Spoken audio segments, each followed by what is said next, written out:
Hello chess fans, this is Rick from Chess to Impress.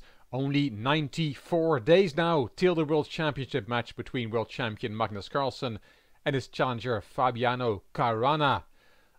Just over 3 months, I'm already very excited, and to contain my excitement I will continue the build-up, the countdown, by looking at all the previous 46 events for the World Championship. 44 matches, 2 tournaments, and I'm going to cover all of those on the Chess to Impress channel in advance of the Carlsen-Caruana match. We looked at Steinitz becoming world champion against Zukertort. He defended his title against Chigorin, and 1 year later, in 1890, he defended his title again against Gunsberg. And here's a picture from the match: Steinitz on the right, Gunsberg on the left. Isidor Gunsberg was born in Budapest in 1854. He won many tournaments and matches, and some believe Steinitz should have played Gunsberg instead of Chigorin in 1888. But at that time Gunsberg said that he felt he was not ready yet for a match against Steinitz. He drew a match with Chigorin in early 1890 and then felt he was ready, and Steinitz accepted his challenge. The match was played in the Manhattan Chess Club in New York City. The winner would be first to 10 wins, with draws not counting, or most wins after 20 games, so a maximum of 20 games will be played. A draw will be declared in the case of 9 wins each. The prize money was $1,500, and here are some nice trivia. Game 5 was postponed because Steinitz had a cold, and in Game 6 Gunsberg overstepped the time limit, but Steinitz refused to claim a win. Imagine that happening nowadays. And Steinitz did not show up for Game 18. The telegram he sent did not arrive. Gunsberg could have claimed the win, but did not.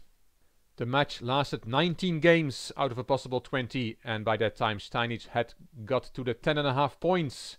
You can see the results from every game there. It was Siegbert Tarasch who wrote, "Gunsberg was the first of Steinitz opponents to fight against him with his own weapons." Both Zukertort and Chigorin were flashy, attacking players.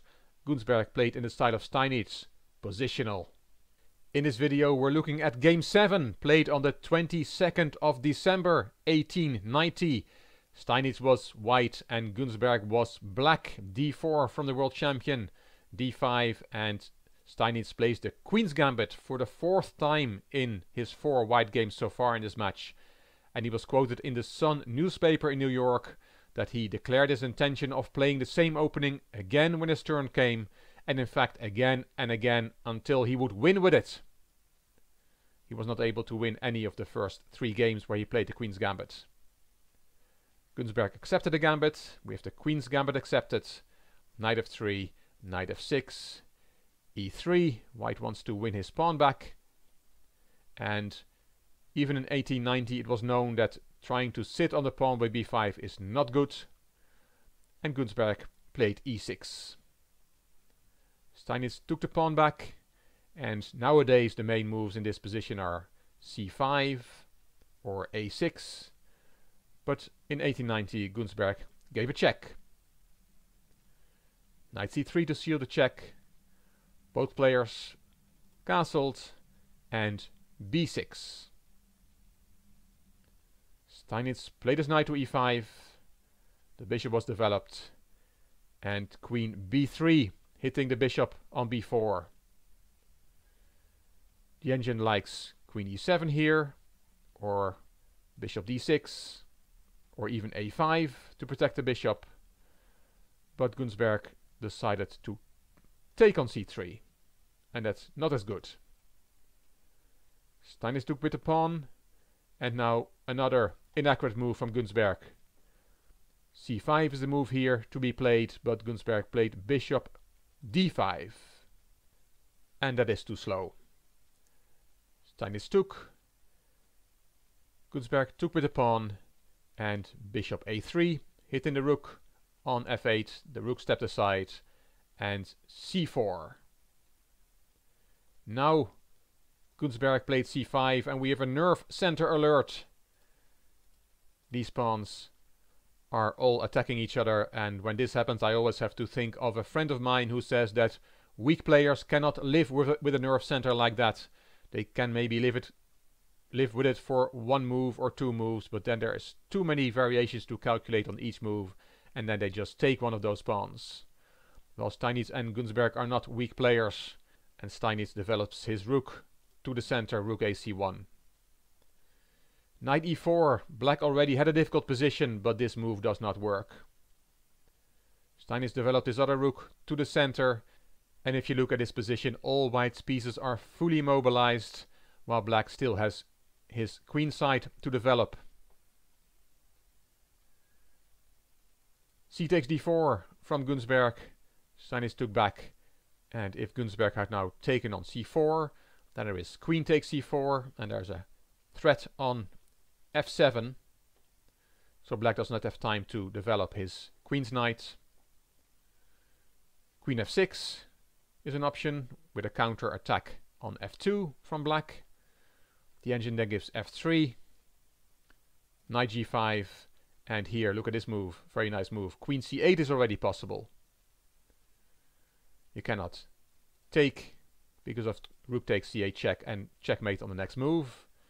And if after queen c8 you interpose your queen, then there is queen b7, and we see how vulnerable those undeveloped pieces on the queen side are. So all that after d takes c4 in this position, but f6 was played by Gunsberg, kicking the knight.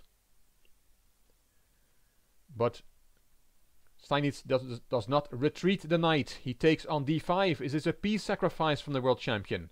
Not really. Steinitz will get his piece back 2 moves later, as we'll see.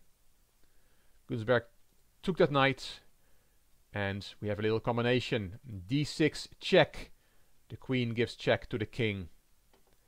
King stepped aside, and now queen d5, and we have a double attack. The rook in the corner and the knight on e4 are hanging. White wins his piece back. The knight is a desperado, takes on f2, and here king takes f2 is fine, but Steinitz played it more subtly. He played rook d2, saving his rook from the attack. Here the best move is knight h3 check, another desperado move, because this check you have to take, and white's pawns are somewhat shattered there, and then knight d7 to save the rook on a8. But Gunsberg did not play knight h3 check, he played knight d7 straight away to save his rook in the corner. Steinitz took, and knight f6. And if we look at this position at first sight, it looks like black has had the worst behind him. He has finally developed his queen's knight, he's hitting the queen with a tempo, and when the queen plays he can bring his rook on a8 closer to the action. Not too bad. But Steinitz now drops a bomb. Do you see it? We now have a real sacrifice. Rook takes f6. Very strong move. You have to take back, and then the strongest move here according to the engine is rook c7, followed by either queen f7 or queen b7, and black will get killed over the 7th rank. But Steinitz played it differently. After g takes f6 he pushed the d-pawn, hitting the rook. Rook went to g8, and then he took on e5, and if you take back, which did not happen, then there is queen takes e5 check, rook g7 only move, and then simply rook d1, protecting the pawn, and it will be followed by bishop b2, and white has a winning attack here. Gunsberg saw that probably, did not take on e5 and played rook g5, pinning the e-pawn, but the world champion has another power move in store. He took on a8, took that poor rook that never made a move. Queen takes, and rook c8 check. Very strong play from Steinitz. Rook g8 is really the only move, and again Steinitz found the strongest move. He took the queen, rook took back, and then e6 was the last move of the game. Black is material up, but those 2 pawns are going to win the game for white. Here Gunsberg resigned. If he had played king g7 there would have been e7, and after 29 moves Steinitz has moved both his central pawns to the 7th rank, and they will both promote. Nothing that black can do to stop them. With this win, Steinitz took the lead in the match 4 points to 3, and as said, he went on to win by 10.5 to 8.5, retaining his World Championship crown. And Steinitz was not finished yet. As you can see, 2 years later, he defended his title again in a rematch against Mikhail Chigorin, and that's what the next video will be about. You can find the earlier videos of this series in the playlist. The link to the playlist is in the description box underneath this video. And if you like this video, I hope you will give it a thumbs up and that you will subscribe to the Chess to Impress channel. Please leave a comment what you think about the series and what you think about the Carlsen-Caruana match. I will read all the comments and I will reply to them. You also may want to check out my Chess to Progress channel. The link is also in the description box. This is Rick for Chess to Impress. Thank you for watching.